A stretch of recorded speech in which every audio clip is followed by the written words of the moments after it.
الحمد للہ رب العالمین والصلاة والسلام علی سید الانبیاء والمرسلین اما بعد فاعوذ باللہ من الشیطان الرجیم بسم اللہ الرحمن الرحیم۔ پڑھیے الصلاة والسلام علیک یا رسول اللہ وعلی آلک واصحابک یا حبیب اللہ۔ الصلاة والسلام علیک یا نبی اللہ وعلی آلک واصحابک یا نور اللہ۔ اس سے پہلے آپ نے پڑھا تھا کہ قضیہ حملیہ کی کئی اعتبار سے تقسیم کی جاتی ہے، یعنی 6 اعتبار سے تقسیم کی جاتی ہے۔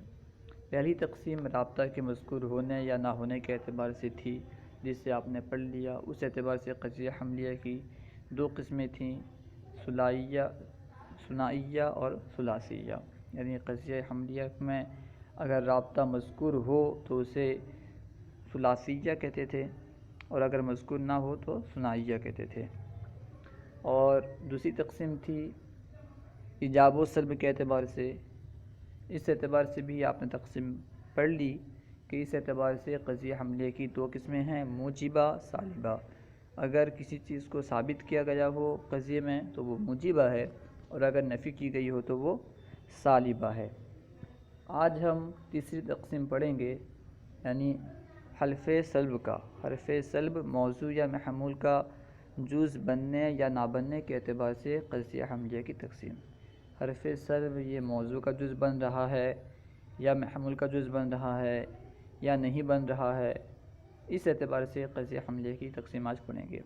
آپ اس کا خلاصہ سن لیں کہ قضیہ حرف سلب جس قضیہ میں موضوع یا محمول یا موضوع و محمول دونوں کا جز بنے اسے کہیں گے قضیہ معدولہ، اور جس قضیہ میں حرف سلب کسی کا جز نہ بنے، نہ موضوع کا نہ محمول کا، کسی کا بھی جز نہ بنے، اسے کہیں گے قضیہ غیر معدولہ۔ اور قضیہ معدولہ میں پھر اگر حرف سلب موضوع کا جز بن رہا ہو تو اسے کہیں گے قضیہ معدولۃ الموضوع، اور اگر محمول کا جز بن رہا ہو تو اسے کہیں گے معدولۃ المحمول، اور اگر حرف سلب موضوع اور محمول دونوں کا جز بن رہا ہو اسے کہیں گے قضیہ معدولۃ الطرفین۔ معدولۃ الطرفین یہ آج کے سبق کا خلاصہ ہے، تو آئیے ہم کتاب سے پڑھتے ہیں۔ اس سے پہلے آپ سے عرض ہے کہ اگر آپ ہمارے چینل فیضان درس نظامی کو سبسکرائب نہیں کیے ہیں تو اسے پہلے سبسکرائب کر لیں، تاکہ ہمارے ویڈیو جو آئیں اس سے آپ مطلع ہو سکیں اور فائدہ اٹھا سکیں۔ سبق نمبر 30، حرف سلب کے موضوع و محمول کا جز بننے یا نہ بننے کے اعتبار سے قضیہ حملیہ کی تقسیم۔ حرف سلب موضوع یا محمول کا جز بن رہا ہے یا نہیں بن رہا ہے، اس اعتبار سے قضیہ حملیہ کی تقسیم۔ اصل کے اعتبار سے حرف سلب نسبت ایجابی کی نفی کے لیے استعمال ہوتا ہے، یعنی حرف سلب کا اصلاً استعمال کیا ہے، اصل میں وہ کیوں استعمال ہوتا ہے؟ نسبت ایجابی کی نفی کے لیے، یہاں پہ یہ بتلانے کے لیے کہ یہاں پہ نسبت ایجابی نہیں ہے، اس لیے حرف سلب کو استعمال کیا جاتا ہے اصلاً۔ لیکن کبھی کبھی حرف سلب اپنے اصلی معنی سے عدول کر کے موضوع یا محمول یا دونوں کا جز بن جاتا ہے اور پورے قضیے کی نفی نہیں کرتا، تو اسے کیا کہیں گے؟ اسے کہیں گے معدولہ، کیونکہ وہاں پہ حرف سلب عدول کر کے موضوع یا محمول یا دونوں کا جز بن جاتا ہے، تو یہاں پہ عدول پایا جا رہا ہے، اس لیے کہیں گے کیا؟ معدولہ۔ حرف سلب کے قضیہ کا جز بننے یا نہ بننے کے اعتبار سے قضیہ حملیہ کی 2 قسمیں ہیں۔ نمبر 1 قضیہ حملیہ معدولہ، نمبر 2 قضیہ حملیہ غیر معدولہ۔ ہر ایک کی تعریف اور مثال بھی انشاءاللہ بیان کریں گے۔ نمبر 1 قضیہ حملیہ معدولہ، وہ قضیہ حملیہ جس میں حرف سلب موضوع یا محمول یا دونوں کا جز بن رہا ہو۔ موضوع کیا ہے، محمول کیا ہے، اگر آپ کو معلوم نہ ہو تو پھر مشکل ہو جائے گا۔ اس سے پہلے والے سبق میں پڑھ چکے ہیں کہ محکوم علیہ کو موضوع اور محکوم بھی کو محمول کہتے ہیں، یعنی جس پہ حکم لگایا جائے وہ موضوع ہے اور جس کا حکم لگایا جائے وہ محمول ہے۔ خیر، قضیہ حملیہ میں حرف سلب موضوع یا محمول یا دونوں کا جز بن رہا ہو، جس قضیہ حملیہ میں ان حرف سلب جز بن رہا ہو، یا تو موضوع کا بنے یا محمول کا بنے یا دونوں کا بنے، اسے کہیں گے کیا؟ قضیہ حملیہ معدولہ، کیونکہ یہاں پہ حرف سلب عدول کر کے اپنے اصلی معنی سے عدول کر کے دوسرے معنی میں استعمال ہو رہا ہے۔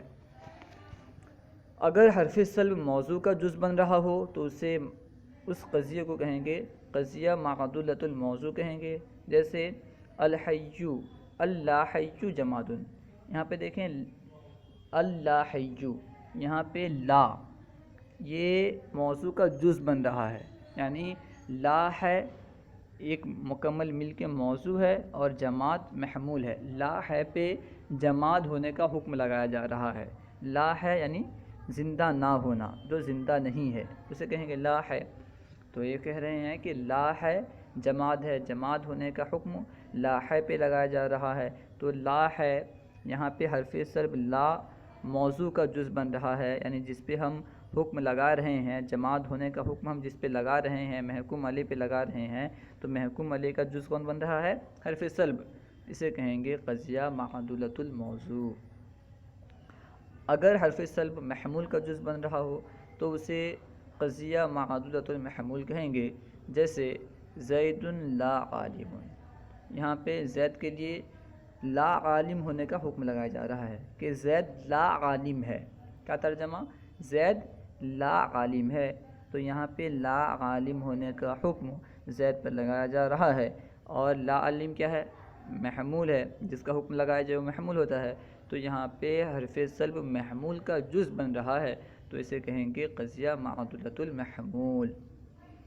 اور اگر حرف سلب موضوع و محمول دونوں کا جز بن رہا ہو تو اس قضیے کو کہیں گے معدولۃ الطرفین، جیسے اللہ حی لا عالم، جیسے یہ کہیں گے کہ لا ہے لا عالم ہے، لا ہے لا عالم ہے، تو یہ کیا ہے؟ یہاں پہ حرف سلب جو ہے لا یہ موضوع کا بھی جز بن رہا ہے، لا ہے، اسی طرح محمول کا بھی جز بن رہا ہے لا عالم، تو اس طرح حرف سلب اس قضیے میں دونوں کا جز بن رہا ہے، تو کیونکہ ان دونوں کو طرفین کہتے ہیں تو کہیں گے ان دونوں کو معدولۃ الطرفین، یعنی موضوع محمول کو طرفین کہتے ہیں، تو جب یہ دونوں کا جز بن رہا ہے تو کہیں گے کہ یہ قضیہ معدولۃ الطرفین ہے۔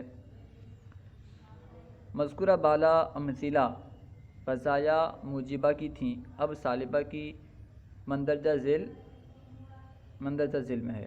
سالبہ کی مثال جو ہے مندرجہ ذیل ہے، کیا ہے وہ؟ اللہ حی لیس بعالم، اللہ حی لیس بعالم، یہاں پہ دیکھیں لا ہے یہ موضوع کا جز ہے، لا ہے میں لا حرف نفی حرف سلب یہ موضوع کا جز ہے، اس کے بعد لیسا یہ جو نفی کا یہاں پہ لیسا نفی کے لیے استعمال ہو رہا ہے، لیسا موضوع یا محمول کس کا جز یہاں نہیں بن رہا ہے۔ کیا ترجمہ؟ کہ لا ہے عالم نہیں ہے، لا ہے لیسا بعالم مطلب کیا ہے؟ لا ہے عالم نہیں ہے، تو یہاں پہ لا ہے سے عالم ہونے کی نفی کی جا رہی ہے کہ لا ہے عالم نہیں ہے، تو یہ نفی کی مثال ہو گئی اس کی جہاں پہ حرف سلب موضوع کا جز بن رہا ہے۔ دوسری مثال العالم لیسا بلا ہے، العالم لیسا بلا ہے، اس مثال میں دیکھیں العالم یہاں پہ حرف سلب نہیں ہے، اور لیکن لا ہے میں کیا ہے؟ لا ہے جو کہ محمول ہے، یہاں پہ لا اس کا جز بن رہا ہے، لا ہے یہ محمول کا جز ہے، لا ہے میں لا محمول کا جز بن رہا ہے، تو اس کا معنی ہوگا کہ عالم لا ہے نہیں ہے، لا ہے ہونے کی نفی کی جا رہی ہے عالم سے، تو یہاں پہ کیونکہ محمول جو ہے اس کا جز بن رہا ہے کون؟ لا حرف سلب، اس لیے یہ قضیہ معدولۃ المحمول ہے، اور یہ نفی کی مثال ہے، قضیہ معدولۃ المحمول نفی کی مثال یہ ہے۔ تیسری مثال دے رہے ہیں جہاں پہ حرف سلب موضوع و محمول دونوں کا جز بن رہا ہے، اور نفی کی مثال کس طرح بنے گی وہ دے رہے ہیں۔ اللہ ہے لیسا بلا جماد، لا ہے لا جماد نہیں ہے، لا ہے لا جماد نہیں ہے۔ تو یہاں دیکھیں لا ہے سے لا جماد ہونے کی نفی کی گئی ہے، تو یہاں پہ لا دونوں کا جز بن رہا ہے کا یعنی موضوع کا بھی جز بن رہا ہے، محمول کا بھی جز بن رہا ہے۔ اس طرح اسے کہیں گے قضیہ معدودۃ الطرفین، اور یہ نفی کی مثال ہوگی۔ قضیہ حملیہ غیر معدولہ، یہ تو معدولہ کی مثال تھی، معدولہ کی تعریف تھی، اور اس کے جو چند صورتیں بن رہے تھے اس کو بیان کر رہے تھے۔ اب قضیہ حملیہ غیر معدولہ کسے کہتے ہیں اس کی تعریف کر رہے ہیں۔ وہ قضیہ حملیہ جس میں حرف سلب طرفین یعنی موضوع محمول میں سے کسی کا بھی جز نہ بنے، جیسے زید قائم، زید لیس بقائم۔ یہاں دیکھیں حرف سلب نہ موضوع کا جز بن رہا ہے نہ محمول کا جز بن رہا ہے، پہلی مثال موجبہ ہے دوسری مثال سالبہ ہے، دونوں مثال میں حرف سلب کسی کا جز نہیں بن رہا ہے، تو یہ قضیہ حملیہ غیر معدولہ ہے۔ اگر قضیہ موجبہ میں حرف سلب طرفین میں سے کسی کا جز نہ بنے تو اسے قضیہ محصلہ کہیں گے۔ اگر قضیہ موجبہ میں حرف سلب طرفین میں سے کسی کا جز نہ بنے، نہ موضوع کا بنے نہ محمول کا بنے، اگر قضیہ موجبہ میں یہ ہو تو اسے کیا کہیں گے؟ اس قضیہ کو کہیں گے قضیہ محصلہ، جیسے زید قائم۔ یہ کیا ہے؟ قضیہ موجبہ ہے، اور اس میں حرف سلب موضوع محمول میں سے کسی کا بھی جز نہیں بن رہا ہے تو اسے کہیں گے قضیہ محصلہ۔ اور اگر قضیہ سالبہ میں جز نہ بنے تو اس کو بسیطہ کہیں گے، جیسے زید لیس بقائم۔ یہ قضیہ سالبہ ہے اور یہاں پہ حرف سلب موضوع یا محمول میں سے کسی کا بھی جز نہیں بن رہا ہے تو اسے کہیں گے بسیطہ، قضیہ حملیہ غیر معدولہ بسیطہ۔ صلوا علی الحبیب صلی اللہ تعالی علی محمد۔ سوال دیکھ لیں، سوال نمبر 1، حرف سلب کے موضوع یا محمول کا جز بننے یا نہ بننے کے اعتبار سے قضیہ حملیہ کی اقسام بیان کریں۔ آپ نے پڑھا اس اعتبار سے قضیہ حملیہ کی دو قسمیں ہیں، قضیہ حملیہ معدولہ، قضیہ حملیہ غیر معدولہ۔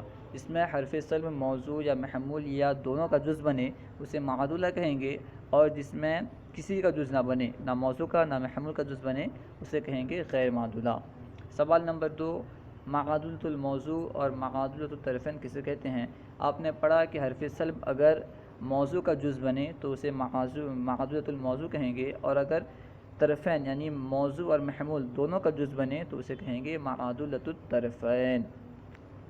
ہمارے چینل کو سبسکرائب کریں اور ان ویڈیوز کو عام کریں۔ صلوا علی الحبیب صلی اللہ تعالی علی محمد۔